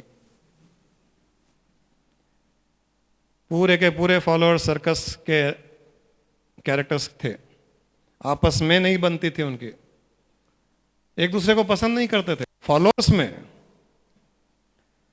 लेकिन फॉर्चुनेटली हम शायद इस ट्रिप में कई लोगों से बात की, कई लोगों ने हमारे बारे में कुछ कहा, शायद अच्छा ही कहा। हम लोग एक ऐसे थे कि जो हर किसी के साथ में हारमोनियस रिलेशनशिप मेंटेन किए हुए, हर किसी के साथ में, कितना भी गंदा हो वो, किशन हो, शराब पीता हो, बाहर गलत काम करता हो, गुस्से वाला हो, ईगोइस्टिक हो। हमने तो ऐसे ऐसे लोगों को देखा वहाँ पर जो स्वामी जी के पास बैठे हैं और पेपर लेकर के, न्यूज़पेपर लेकर के यहाँ बैठ करके न्यूज़पेपर पढ़ रहा है, स्वामी जी को नहीं देख रहा है। ऐसे ईगोइस्टिक लोग हैं, उनके साथ भी इतना अच्छा रिलेशनशिप है। ये डिपेंड करता है आपकी फ्लेक्सिबिलिटी पर। तो जहां मजबूरी हो वहां फ्लेक्सिबिलिटी दिखा करके एक हार्मनी क्रिएट कीजिए। जहां मजबूरी नहीं है, अलग रह सकते हैं, don't have any guilt whatsoever, it is perfectly fine, allowed, there is no rule की डिवीजन नहीं होना चाहिए। इनफैक्ट वहां पर हर किसी को कॉम्प्रोमाइज करने की नीड कम हो जाती है।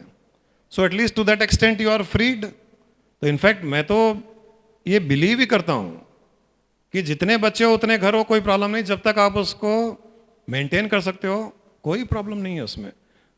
डेफिनेटली उसमें लव अफेक्शन ज़्यादा बना हुआ रहता है, एक ज़बरदस्ती कॉम्प्रोमाइज़ करते हैं। और फैमिली में चलिए एक आप इवॉल्व होंगे, एक दूसरा इवॉल्व होगा, लेकिन बाकी इवॉल्व नहीं है, वो कॉम्प्रोमाइज़ करना नहीं जानते हैं, तो वो तो लाइफ को बहुत ख़राब तरीके से ही लीड कर रहे हैं, दुखी होकर के लीड कर रहे हैं, रोज़ उनके कंप्लेंट्स हैं। तो उससे तो अच्छा है कि अलग रह करके आप ज़्यादा प्यार प्रोजेक्ट करो उनके साथ में, ज़्यादा और कुछ करो। अलग रह करके आप थोड़ा भी करोगे तो उनको अच्छा लगता है, और साथ में रह करके 10 टाइम्स ज़्यादा करोगे तो भी वो सेटिस्फाई नहीं होते हैं। तो ये भी एक लॉ है। So when the other people are not so involved and you have an option to stay separate. Nothing wrong, stay separate, but yet continue to love. Give attention to them more and more. तो उनको ये लगना चाहिए कि ये दूर रह करके भी बहुत क्लोज हैं. दे डोंट फील कि ये डिस्टेंस क्रिएट हो गया है.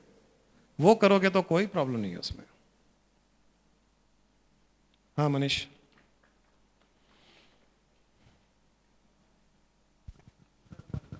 हाँ जो भी आप शॉर्ट में.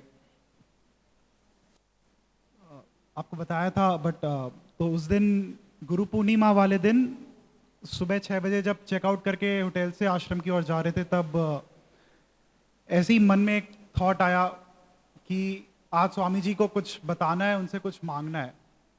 1-2 सेकंड का थॉट था बट इतनी ज़्यादा इंटेंसिटी से था, सच्चे मन से था. आश्रम गए, नॉर्मल मूर्ति दिख रही थी बट जैसे ही फूल चढ़ा के उनके सामने सर टेका, एक्चुअल में as a living person Swami ji दिखे. उन्होंने वही एक ही बात कही, today what you wish will be fulfilled. इसका एक कनेक्शन है, बाद में बताऊंगा बट मेरे आंसू निकल गए, मुझे विश्वास नहीं हुआ. मैंने उनसे पूछा, स्वामी जी क्या मैं सच में आपको देख रहा हूँ? उन्होंने कहा अभी थोड़ी देर पहले ही तुमने मुझे याद किया, so tell me what do you want. मैंने कहा, उनसे मांगा कुछ और उन्होंने स्माइल करके कहा इट विल हैपन, और वैनिश हो गए वापस वो मूर्ति. आई मीन शायद मैं विश्वास नहीं करता, ये कोई वहम भी नहीं है क्योंकि मुझे आज तक इन सब बातों में कभी विश्वास ही नहीं हुआ कि ऐसे कुछ होता भी. बट 15-16 साल पहले इसका एक कनेक्शन है कि एक दिन मैं स्कूल से आया, बहुत जिद कर रहा था कि मुझे आज नानी सा के पास घर जाना है स्वामी जी से दर्शन करने. मम्मी ने कहा कि सैटरडे संडे चलेंगे या कुछ भी, तो लेकिन मैं उस दिन जिद पे ही अड़ गया कि नहीं मुझे आज तो जाना ही है, पता नहीं क्यों, जबकि छोटे ही थे. गए, जैसे ही स्वामी जी के दर्शन किए, मतलब घर आए आप तो जैसे ही दर्शन किए उन्होंने मुझे एक फूल दिया और उन्होंने यही बात कही थी, today what you wish will be fulfilled. हैरान रह गया मैं. बाद में मम्मी से पूछा भी, इससे पहले तो इन्होंने कभी ऐसा नहीं कहा, क्या सच में इन्हें पता चल गया कि आज मैं जिद करके आया हूँ? खैर जो भी, अब बात आई गई हो गई. बट जब वापस ये हुआ तब याद आया और एक विश्वास हुआ कि हाँ ये स्वामी जी ही हैं. दोनों में एक ही कनेक्शन शायद मुझे जब कॉन्टेम्पलेट करूं तो लगता है वो है भावना का और वाइब्स का. उस समय शायद जिद के रूप में होगा और इस समय एकदम एक इंटेंसिटी का था. बट अमेजिंग, मतलब मैं कभी विश्वास नहीं कर सकता था कि मैं उन्हें वापस कभी देख सकता हूँ.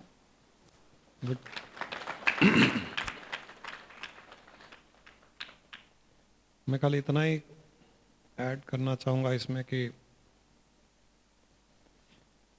डिज़ायर्स फुलफिल होनी बड़ी बात नहीं है. और अगर कोई वर्ल्डली डिज़ायर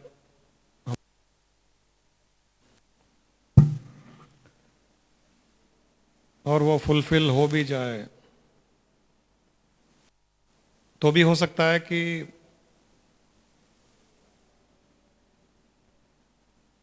आपके लिए सही नहीं हो. भगवान को तथास्तु कहने में कोई टाइम नहीं लगता है. भगवान शिव के सामने रावण भी चले गए, साधना की, शिव प्रकट हो गए, उन्होंने शिव को ही मांग लिया, उन्होंने तथास्तु भी कह दिया क्योंकि वो तो देना जानते हैं.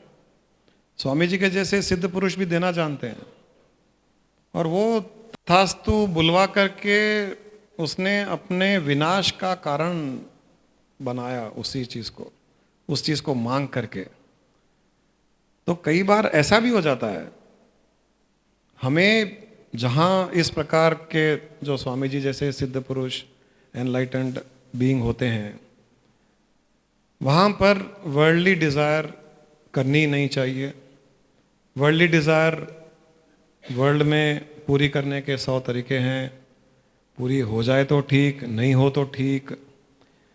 इस प्रकार की जगह में तो ऐसी डिजायर करनी चाहिए कि मेरे लिए जो अच्छा है वो कीजिए। मुझे स्पिरिचुअल प्रोग्रेस दीजिए, मुझे एनलाइटनमेंट दीजिए। क्योंकि जब आप प्राइम मिनिस्टर से मिलते हो तो उससे एनलाइटनमेंट नहीं मांगते हो, उसे कहते हो कि मुझे डैम कंस्ट्रक्शन का कॉन्ट्रैक्ट दीजिए, मुझे फैक्ट्री लगाने की परमिशन दीजिए। हम ये मांगते हैं, संसारिक आदमी से संसारिक वस्तुएं मांगते हैं, आध्यात्मिक व्यक्ति से आध्यात्मिक वस्तुएं, विषय मांगिए। तो आपने का डिज़ायर मांग भी ली, फुलफिल होने में कोई टाइम नहीं लगेगा, बट आपको पता नहीं है कि वो फुलफिलमेंट आपके लिए अच्छी है या नहीं है, क्योंकि वो तो खाली तथास्तु कह करके दे देंगे वो।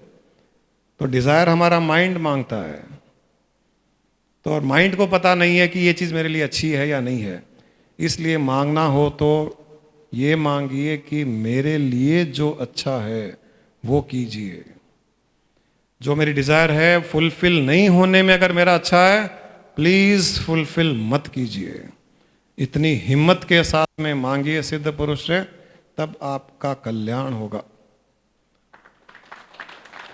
अभी भी अगर आपको लगता है कि आपने कोई दुनियादारी की चीज़, कोई अपने लिमिटेड थॉट डिज़ायर के कारण कुछ मांग लिया है, अभी भी उसको अर्पण कर दीजिए। स्वामी जी मुझे नहीं चाहिए, इग्नोरेंस में मैंने ये मांग लिया है, आप ये डिज़ायर, ये इच्छा जो मैंने प्रकट की वो आपको वापस मैं दे रहा हूँ।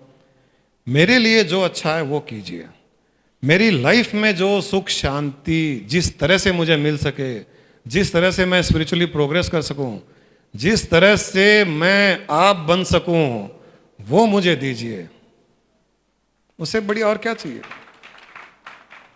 मैंने कहा ना, ईश्वर से जब कुछ मांगो तो ईश्वर जो वस्तुएं बनाता है, जो संसार बनाता है, उन चीजों को मत मांगो, बनाने वाले को मांग लो।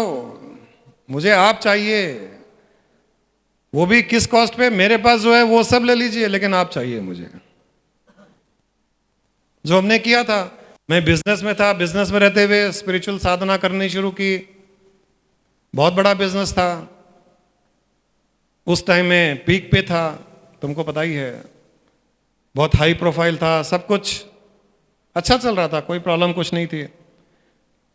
लेकिन एक जब टाइम आ गया मेरे पास में कि अब स्पिरिचुअलिटी में जाना है या बिजनेस को कंटिन्यू करना है, भी मुझे नहीं लगा ये डिसाइड करने के लिए कि I want to kick this business. एक सेकंड भी नहीं लगा, मैंने जस्ट किक कर दिया उसको। क्योंकि मुझे पता, जब तक पता नहीं था कि स्पिरिचुअलिटी होती क्या है, आध्यात्मिक होता क्या है, ध्यान होता क्या है, आत्मा होती क्या है, तब तक तो ऑब्वियसली वही चीज़ का पता था, मेटलिस्टिक वर्ल्ड का, पैसों का, बड़ी गाड़ी का, बड़े मकान का, उसका ही पता था। तो डिज़ायर्स भी उसी में सीमित थी। लेकिन जब ये पता चल गया कि इससे बहुत बड़ी चीज़ अवेलेबल है, जिसके बारे में कभी सोचा नहीं, कभी किसी ने बताया नहीं, उसका जब अनुभव कर लिया, तब एक सेकंड लगा और सीधा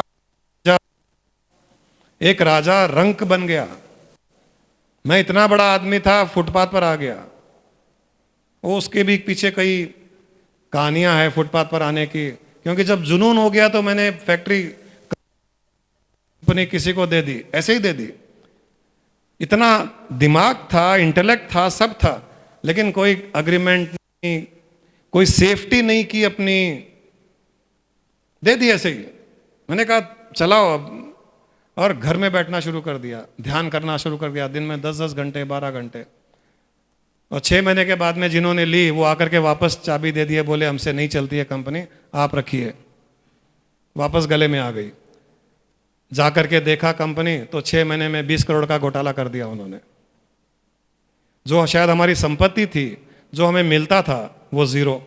इसके बाद में जिसको कंपनी दी उसको फ्री में कंपनी दे दी, क्योंकि जो मिलता था वो जीरो कर दिया उसने। लेकिन उसमें भी एक शिकन नहीं आई चेहरे पर। उस समय तो लगा चलो 20 करोड़ तो आ गए, अब जिंदगी निकल जाएगी। तो उसका भी एक सेटिस्फेक्शन था कि अपने पास में लाइफ चलाने के लिए सब कुछ है। 20 करोड़ में तो अपनी नहीं, अपने बच्चों की जिंदगी भी निकल जाएगी। और आराम से ध्यान करते रहे। जब वो जाकर के वो जीरो हो गया, वो खत्म हो गया, 20 करोड़ छोड़ करके फिर अपना मकान भी बेचना पड़ा, फिर भी एक सेकंड के लिए एक शिकन नहीं आई। यहाँ कुछ आपको ऐड करना है?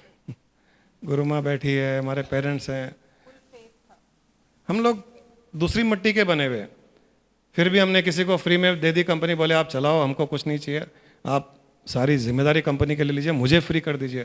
तो उसने बहुत अच्छी तरह से फ्री किया मुझे, और पूरे लग गए। उसके बाद की कहानी कई लोगों को बताई हुई है।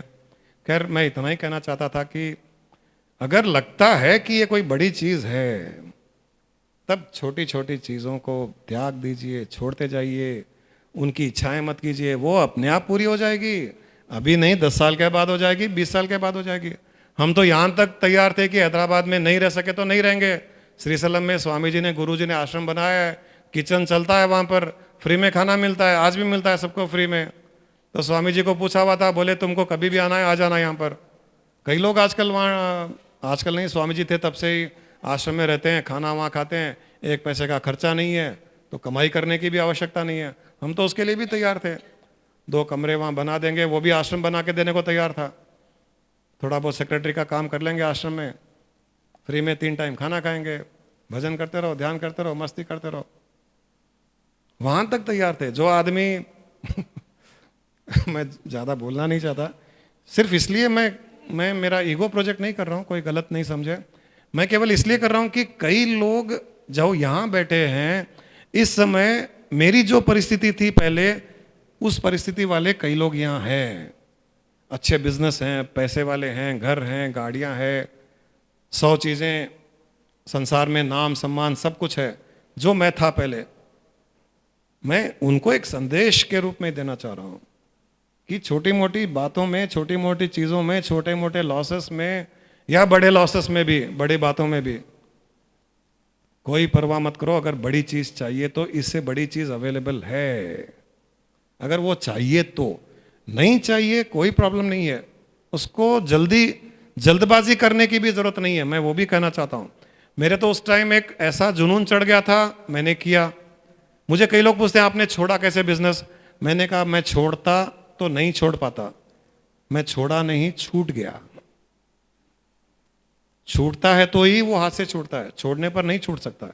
कोई सोचे कि आज छोड़ दूं, मैं नहीं छोड़ सकता। वो तो छूट जाए तो छूट जाए, तो छूट गया। तो प्राप्त करना हो तो हमको, जब कुछ ना कुछ प्राप्त करना हो तो उसका कुछ ना कुछ कॉस्ट तो बेयर करना ही पड़ता है। तो कॉस्ट बेयर करने के लिए जो तैयार है उसको बड़ी चीज मिलेगी।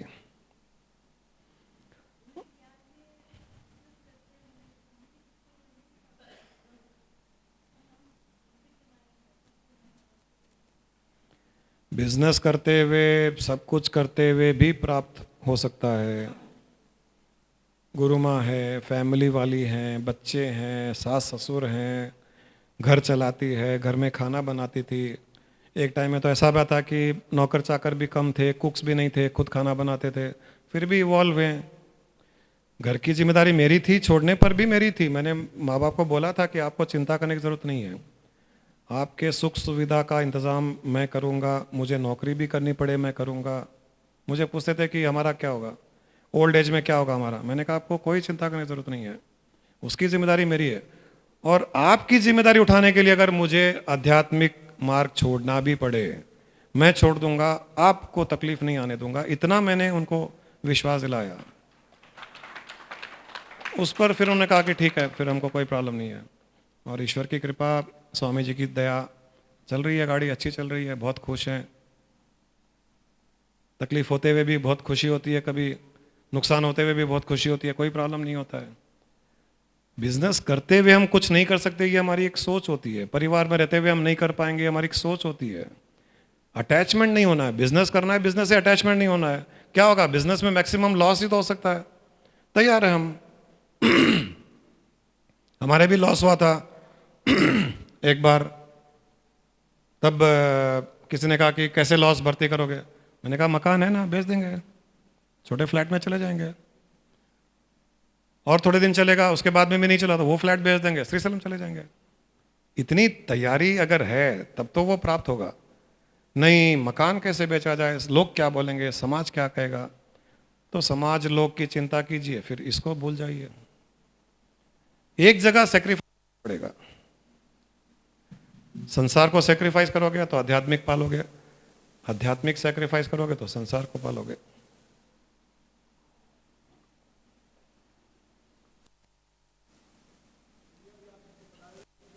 कोई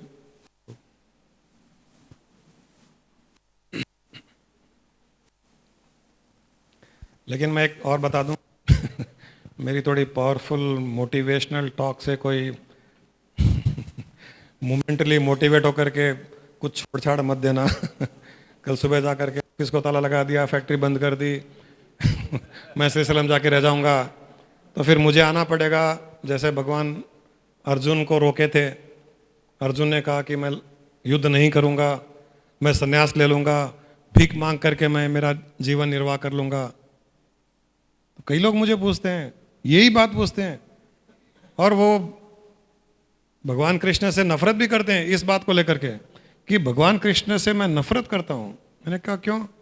अर्जुन जब सब छोड़ करके जंगल में जाने को तैयार था, युद्ध टल जाता, लाखों लोग बच जाते, भगवान कृष्ण ने युद्ध करवाया क्यों? उसको जाने क्यों नहीं दिया?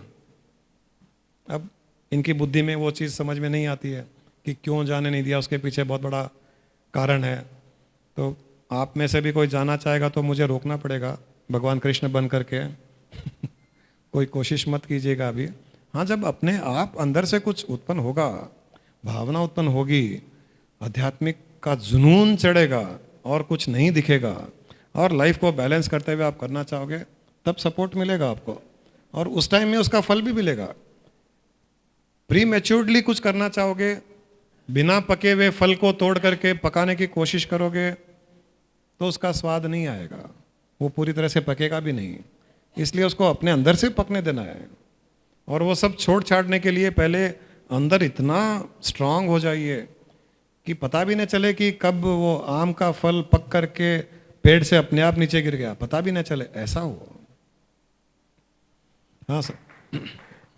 अभी जो सवाल था उसका जवाब आपने अभी दे दिया। ओके। और गुरुजी, श्रीशैलम में जो अनुभव हुआ वो ऐसा था कि एक अबंडेंस और जो लग्जरी, जो ऐसे वर्ड्स हैं, उनको पूरी तरह से अनुभव करने का मौका मिला। जो फ्लोइंग थी, जो नेचर था, जो आपके साथ रह के पूरा सानिध्य में एक पॉजिटिव एनर्जी ग्रुप था पूरा, ऐसा लग रहा था कि बस हम एक कारवां चल रहा है और कारवां के साथ है, एकदम प्रकृति के आपने ओशो की प्राप्ति कर ली। बिल्कुल। ये ओशो के भक्त थे, थोड़ा पढ़ के सुनो तो। ओशो को मिस कर रहे थे, फिर बोले मुझे तो लग रहा है कि अब ओशो को जो मिस किया वो पूरा हो गया। अब मैं जब भी किसी सन्यासी का अनुभव पढ़ता था कि हम ओशो के साथ यहाँ जाते थे, ऐसा सुनते थे, ऐसा रहते थे, तो मुझे लगता था मुझे ये मौका मिस हो गया, और वो आपके साथ रहते हुए वो बिल्कुल पूरा हो गया। बहुत अच्छा। धन्यवाद। माइक में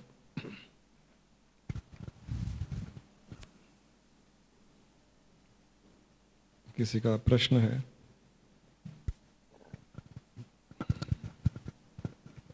Everyone knows that nothing lasts forever.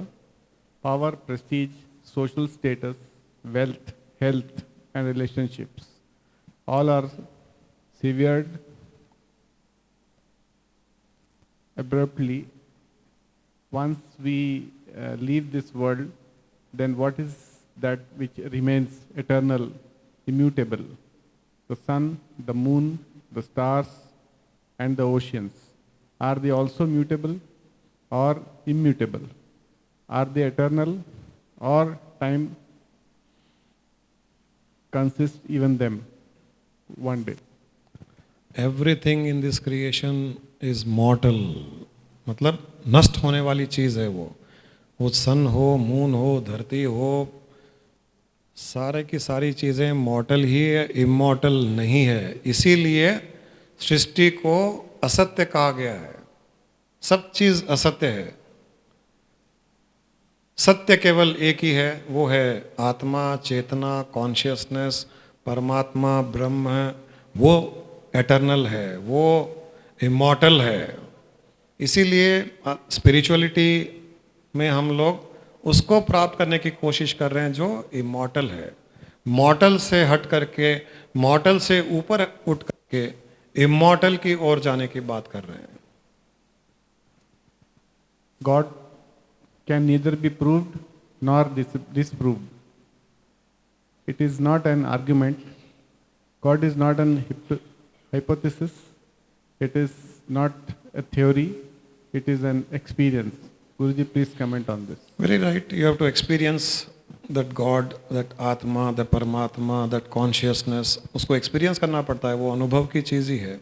But मैंने पहले भी कहा है कि उस अनुभव को करने के लिए पहले आपको विश्वास करना पड़ेगा कि वो है। जब उस विश्वास के साथ आप उसको अनुभव करने की कोशिश करोगे तो आपको वो अनुभव में आ जाएगा। वो है ही नहीं और उसको अनुभव करना है तो एक कॉन्फ्लिक्ट क्रिएट कर रहे हो आप। उस कॉन्फ्लिक्ट के साथ में वो एक्सपीरियंस नहीं हो पाएगा। First accept it is there, number two have faith, it is omnipresent, it is eternal, it is immortal. Number three, then through your sadhana try to become one with it. You have to be at it. आपको फिर कुछ नहीं करना है। He will reveal himself to you. वो आपको reveal करेगा। मैंने मेरी एक बुक में भी ऐसा कुछ कोट है, मुझे याद नहीं है, लेकिन उसमें यही कहा गया था कि it is not me who has found him, it is he who has revealed himself to me. मैंने इतना अच्छा एक्सपीरियंस किया उस चीज को कि उसने क्या रिवील किया अपने आप को। उसको जानना बहुत मुश्किल है, लेकिन उसके साथ में जुड़े हुए रहोगे, if you are at it, इतनी ब्यूटीफुली वो रिवील करता है अपने आप को कि पागल हो जाता है आदमी कि ये तो बियॉन्ड कॉम्प्रहेंशन, सोची हुई चीज नहीं है। प्रणाम गुरुजी। मैं जानना चाहता हूं कि अगर प्रारब्ध से में किसी से शादी होना हो तो शादी को टालने का कोई उपाय है क्या?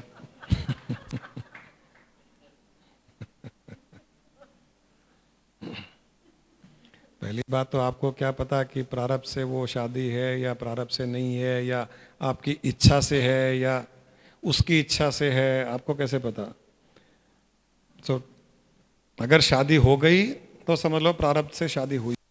शादी नहीं हुई बोलने का है आपके पास में उपाय। हमने कईयों की तुड़वाई है सगाइयाँ। हमको तो पता चला कि वो प्रारब्ध में खाली सगाई है, प्रारब्ध में थोड़े दिन का उसका कनेक्शन है, उसके बाद में ऑटोमेटिकली ऐसे सिग्नल्स कॉस्मोस से आने लग गए जिससे साफ पता चल रहा था कि ये रिश्ता आगे नहीं चलेगा। तो टाइम रहते हुए उसको हमने खुद ने कई जगह में परमिशन दिया कि हाँ आप इसको तोड़ दो, और टूटी है वो। और उसके बाद में बहुत अच्छा हुआ है उनके लाइफ में। जो प्रारब्ध में था वो बहुत अच्छा था, ये प्रारब्ध में बुरा जो था वो थोड़े समय का था। लेकिन अगर शादी भी हो जाती है तब आपको ये मानना ही पड़ेगा, और शादी के पहले कोई सिग्नल्स नहीं आते, इंडिकेशन नहीं आते हैं, तब उसे प्रारब्ध समझ करके रेलवे स्टेशन पर कूली के जैसे 2-4 सूटकेस, 2-4 बेडिंग, उतना बोझ लेकर के चलते रहिए, कोई प्रॉब्लम नहीं है। अब उस प्रारब्ध में खुशियां मनाइए। जब आपके पास में और कोई उपाय नहीं है तो प्रारब्ध को ही सेलिब्रेट करना पड़ता है। सो सेलिब्रेट द प्रारब्ध, उसमें क्या प्रॉब्लम है? कई है यहाँ पर दुखी आत्माएं जो कुछ नहीं कर पा रही है और प्रारब्ध को सेलिब्रेट कर रही है। हमने थोड़ा सा सेलिब्रेशन का तरीका सिखा दिया है तो जो दुखी आत्माएं थी वो सुखी आत्माएं हो गई है। अब चेहरे पर हंसी रहती है उनके। प्रारब्ध का बोझ है 2-4 सूटकेस के बराबर का, फिर भी हंसी रहती है। तो हाँ दो चीजें होती है, एक प्रारब्ध को टालना, दूसरा आपको पता है कि ये प्रारब्ध है, टल नहीं सकता, तब उसको सहन करने की शक्ति। सहन करने की शक्ति आ जाए तो भी टलने के बराबर ही हो गया ना। जब आपको वो तकलीफ ही नहीं दे पा रही है तब क्या प्रॉब्लम है आपको? वहां माइक तो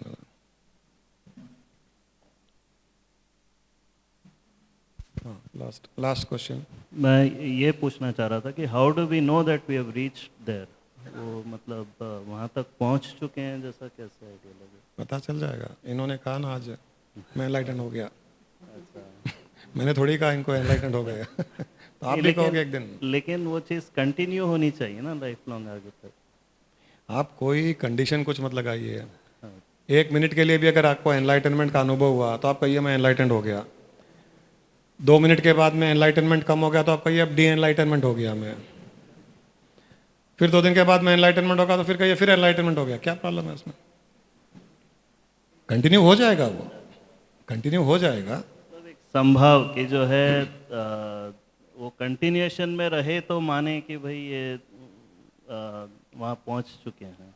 ऑब्वियस है वो, लेकिन कंडीशन कुछ मत लगाइए, परमानेंसी आ जाएगी। पहले तो ग्लिम्सेस आते हैं, शॉर्ट पीरियड के लिए आता है, फिर धीरे धीरे उसकी फ्रीक्वेंसी जो बहुत ज़्यादा थी वो कम होती है।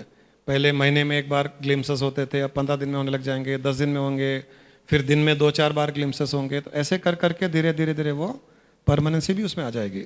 आप केवल श्रद्धा, विश्वास, बिलीफ के साथ में उसके लगे रहिए, जुनून रखिए उसके साथ में, और कोई चीज़ उससे बढ़कर है नहीं। ये कॉन्सेप्ट एटीट्यूड रखते हुए be at it, eventually you will attain it.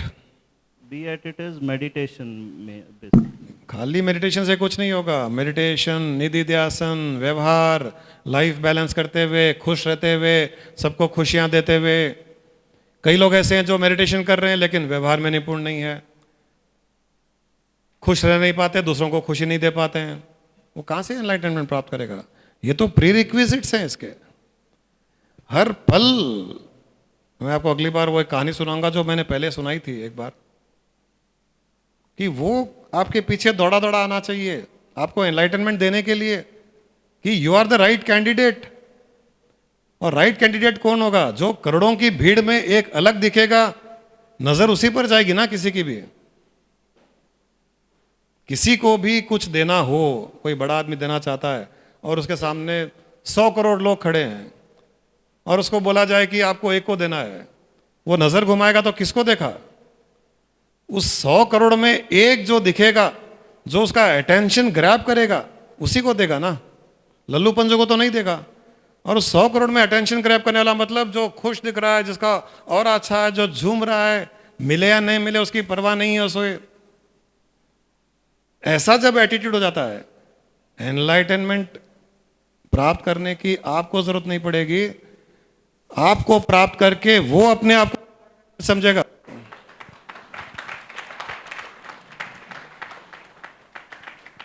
तो चलिए। गुरुजी, मेरा एक प्रार्थना है, पूर्णानंद स्वामी जी के साथ आपके जो दिव्य अनुभूतियों के बारे में एक किताब बनाए तो बहुत आनंद होगा। और एक बात स्वामी जी, हर गुरुवार का जो सत्संग हो रहा है, कई लोगों के फैमिली मेंबर्स तो हमारे साथ नहीं आ सकते हैं। जहाँ हम आते हैं हमारी पत्नी नहीं आ सकती, जहाँ पत्नी लोग आ सकते हैं वहाँ पति लोग नहीं आ सकते। लेकिन इसका लाभ तो बहुत हो रहा है, सीडीज के द्वारा बहुत चेंजेस आ रहे हैं फैमिलीज में। और ये आपने हारमोनी के बारे में जो भी बता रहे हैं, तो हर हफ्ते का जो है सीडीज का तो ज़्यादा वैल्यू नहीं, तो महीने को 4 सीढ़ियाँ बनेंगे, एक हफ्ते का एक सीढ़ी। वो बहुत अच्छा लगा। हर वीक उसकी सुविधा करे तो अच्छा है। उसके लिए अभी जो अपने सेशन को ये लाइव स्ट्रीम हो रहे हैं, मतलब अभी भी इंटरनेट पर लाइव हैं, और ये पूरी की पूरी सीडी कल यूट्यूब पर लग जाएगी। एवरी थर्सडे यूट्यूब पर लग जाएगी, आप वहाँ देख लीजिए, वहाँ से डाउनलोड कर लीजिए। नहीं भी डाउनलोड करोगे तो वहाँ वह रहेगी, अपने अकाउंट में रहेगी। वो 2 साल के बाद भी उसको देख सकते हो। आज भी वहाँ पर पिछले थर्सडे, उसके पिछले थर्सडे, उसके पिछले थर्सडे सब हैं, तो वो रहेगी। अब अकाउंट क्रिएट हो गया है उसका। सबको मेल, आपको मेल्स आते हैं क्या? तो आप मेल अगर आता है तो उसमें मेल में वो डिटेल्स दी हुई है। मेल नहीं आता है तो आप वेबसाइट पर जा करके अपना ईमेल आईडी दे दीजिए। क्योंकि हर हफ्ते कोई ना कोई विजडम लेटर आता है, इन्फॉर्मेशन आती है, ये यूट्यूब के अकाउंट के बारे में पता चलता है, फेसबुक है वहाँ पर पता चलता है। तो आपका मेल एड्रेस वेबसाइट पर मैं सभी से कहना चाहता हूँ, जिनके मेल आईडी हमको दिए हुए नहीं है, purnananda.org पर जाकर के अपना मेल आईडी दे दीजिए। उसमें बहुत इन्फॉर्मेशन आती है, पूरे के पूरे यूट्यूब्स के सेशंस के, वर्कशॉप्स के, प्रोग्राम्स के, शिवरात्रि के, गुरु पूर्णिमा के सब वीडियोस वहाँ अवेलेबल है। तो आपको सीडी डीवीडी लेने की भी आवश्यकता नहीं है, केवल कंप्यूटर पर जाकर के देख लीजिए उसको। तो यही थोड़ा अपना फॉरवर्ड प्रोग्रेस है अपने एक्टिविटीज़ में, इसको यूज़ कीजिए। धन्यवाद गुरुजी। तो आप सबका कल्याण हो, आप सबको इसी जीवन में एनलाइटनमेंट मिले, जुनून बना करके रखिए। Thank you very much.